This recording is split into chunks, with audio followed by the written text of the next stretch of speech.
The Norfolk Coast Path, 100 miles from Hunstanton to Hopton-on-Sea over 7 non-consecutive days. The Norfolk Coast Path was officially opened in 1986 and links the end of the Peddar's Way at Home Next the Sea with the actual coastal path running from Hunstanton to Hopton-on-Sea via Cromer.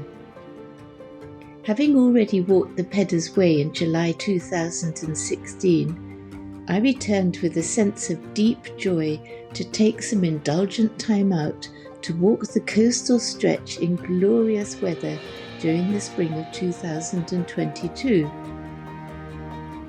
This section, which is heralded as one of the most unspoilt coastlines in England, incorporates charming seaside towns and villages, vast tidal marshes teeming with bird life, wildlife and plant life, extensive nature reserves, wide sandy beaches, pine woodlands and big skies.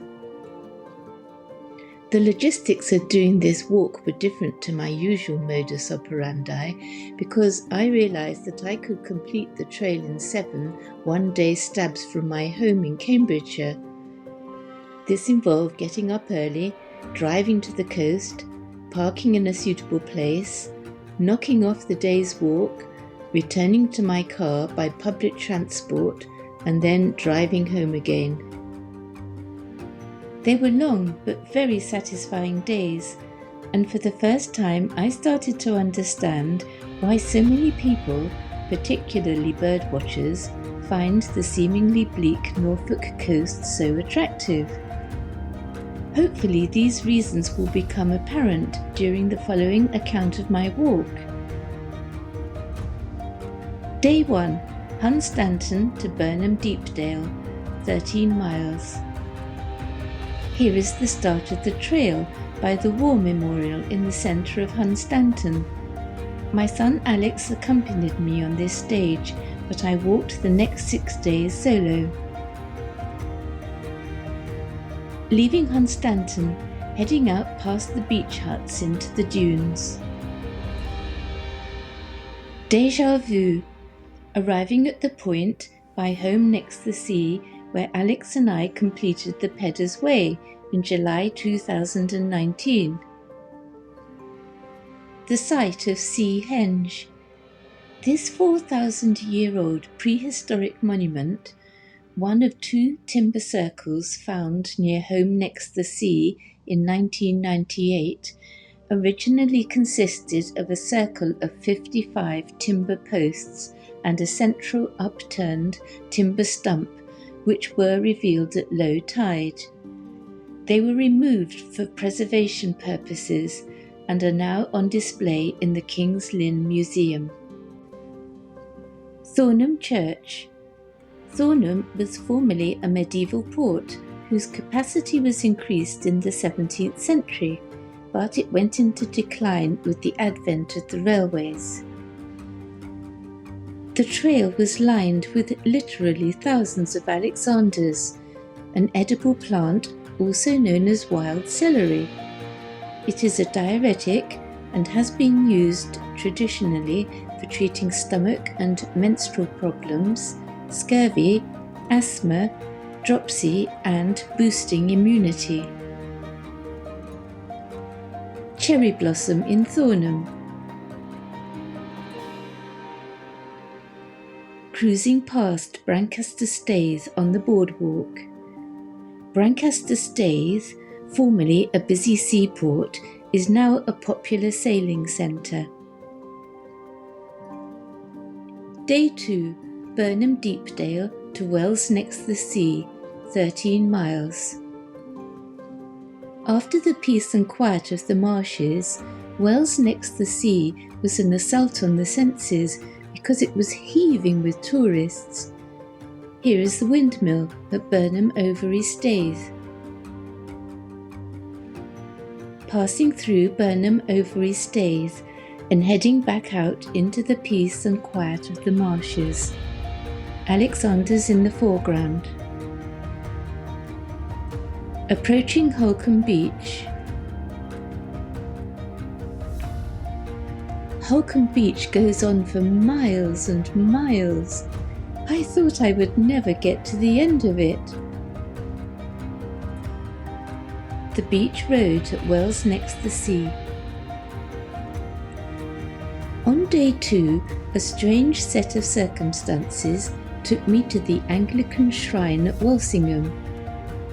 When I returned to my car at the end of the day, I looked at my map to see if I could take an alternative route home in order to avoid the traffic on the main road through Hunstanton.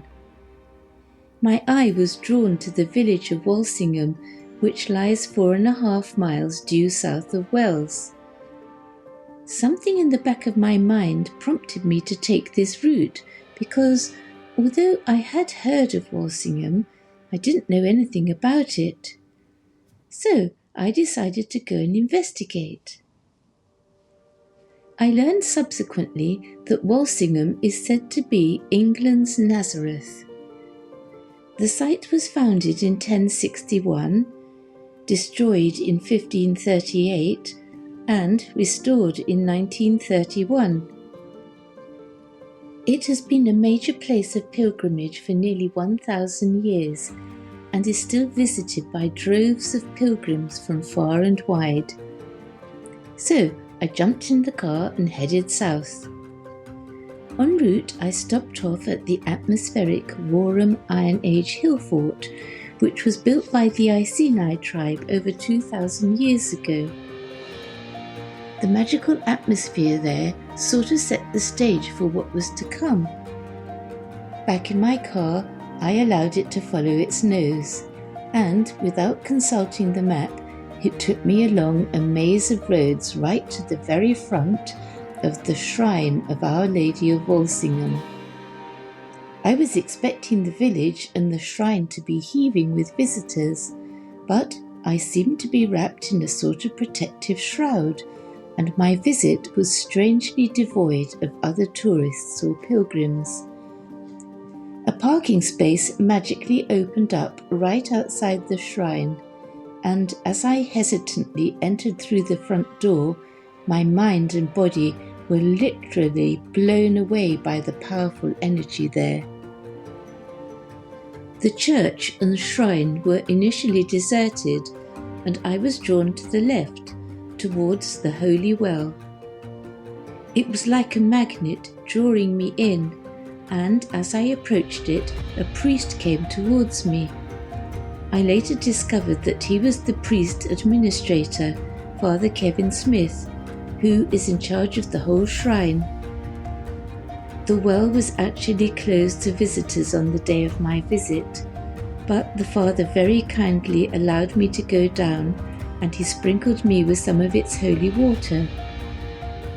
It was a very special, very powerful experience, and I told him that the energy there was very similar to the energy that I have experienced at the Chalice Well in Glastonbury. He concurred with my intuition, saying that both he and others had experienced the same thing.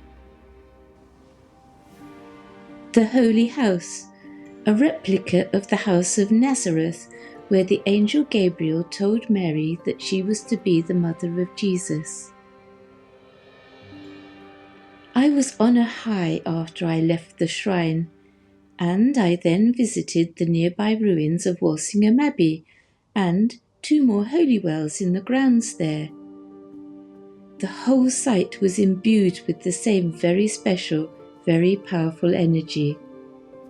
The atmosphere is one of utter peace and tranquility. England's Nazareth indeed.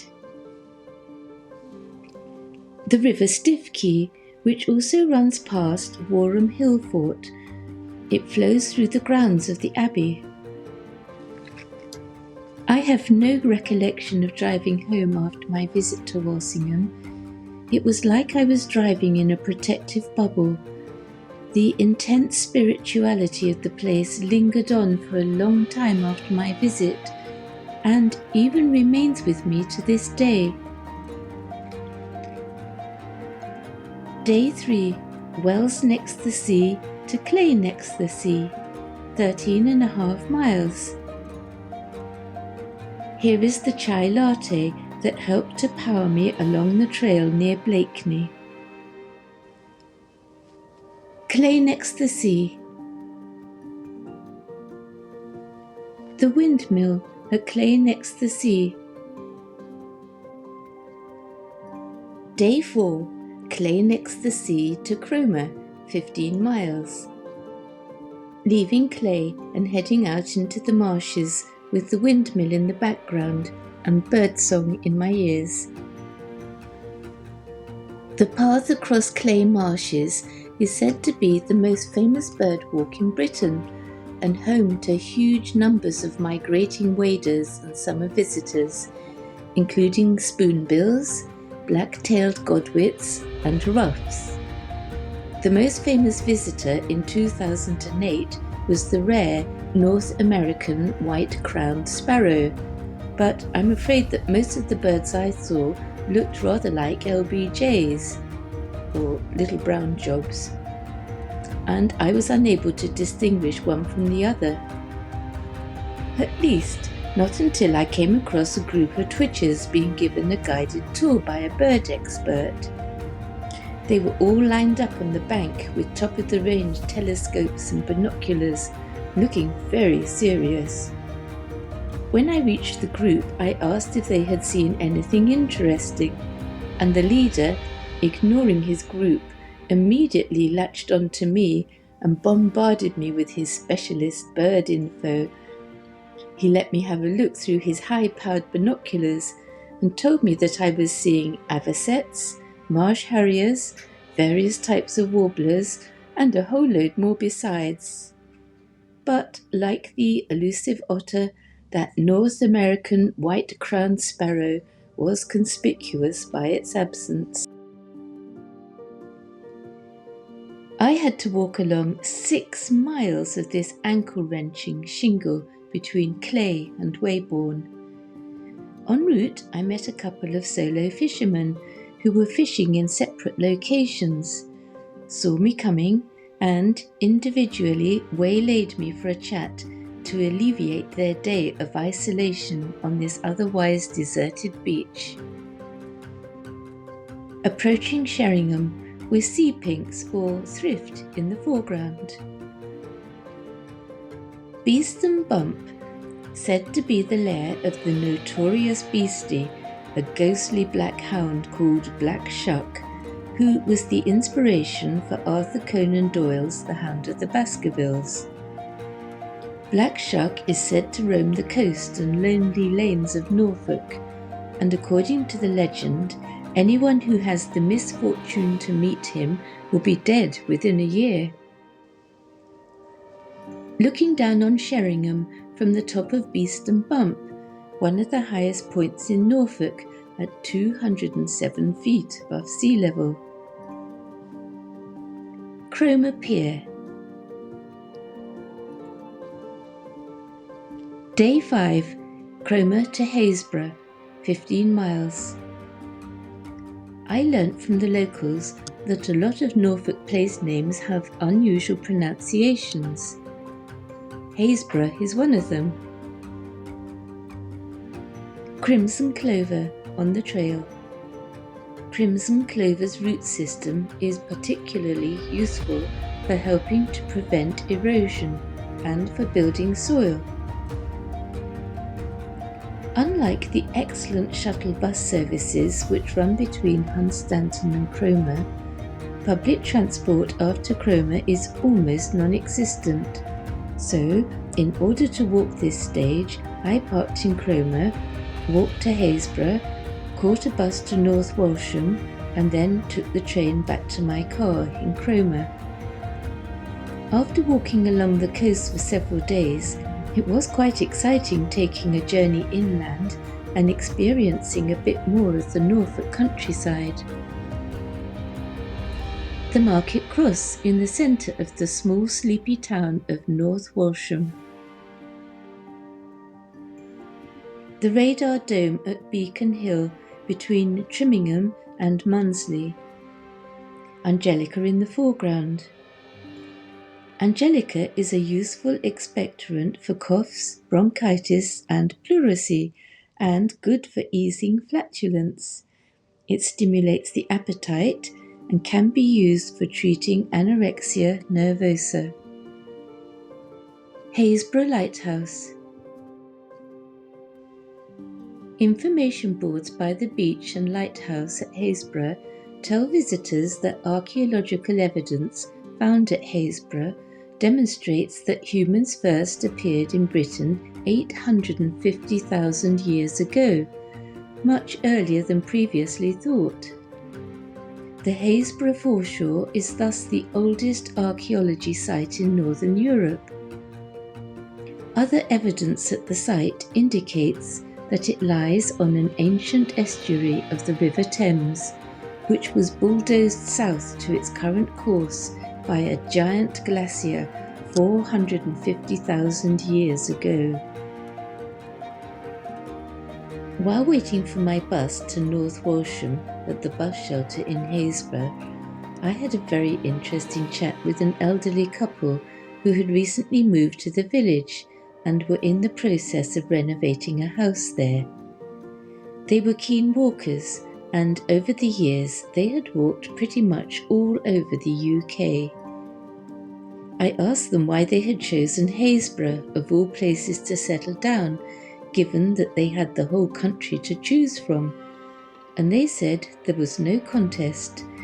They loved Norfolk and the Norfolk coast, and Happisburgh was particularly appealing due to its remoteness and limited facilities. Day 6, Happisburgh to Hemsby, 15.5 miles. Common mallow in the foreground. Common mallow is a demulcent with anti-inflammatory, expectorant and astringent properties. Due to the lack of public transport in this area, my sister acted as my Sherpa and had a lovely day out exploring the area in her car while I walked this stage. We met for a coffee at a great little cafe, the Dunes Cafe in Waxham, about halfway through my day. Looking back towards Happisburgh. The Happisburgh to Sea Palling section. The coastline here is really very wild and remote. I met a dragon on the trail between Sea Palling and Waxham. Horsey Gap, which is renowned for its long sandy beach and large seal colony. An amazing encounter with seals on the remote beach between Horsey Gap and Winterton-on-Sea. I jumped over a groin and almost landed on top of this colony. I don't know who was most surprised, me or the seals. There are no roads anywhere near this beach, and I walked for miles without seeing a soul. It was just me, the sea, and the seals. Those seals are obviously not stupid. Day 7, Hemsby to Hopton-on-Sea, 12 miles. This is the beach just past Hemsby. My long-suffering Steve provided excellent Sherpa services while I walked this stage. Entering Great Yarmouth after being rained on heavily several times. Miserable looking donkeys in the rain by Great Yarmouth Pier. Gorston-on-Sea. The people who live in this house obviously like parrots. The sand on the beach at Gorston-on-Sea was beautiful, almost like velvet. Ended the trail in Hopton-on-Sea. Another déjà vu experience, because this is also where the Michael and Mary ley lines run out into the sea, and where I completed my Angles Way walk in September 2017. End of the Norfolk Coast Path and completion of my Norfolk circuit, having now joined up the Peddars Way, the Angles Way and the Norfolk Coast Path. Lessons learnt. The Norfolk coast isn't always a cold, bleak, miserable place. There are large seal colonies on the Norfolk coast.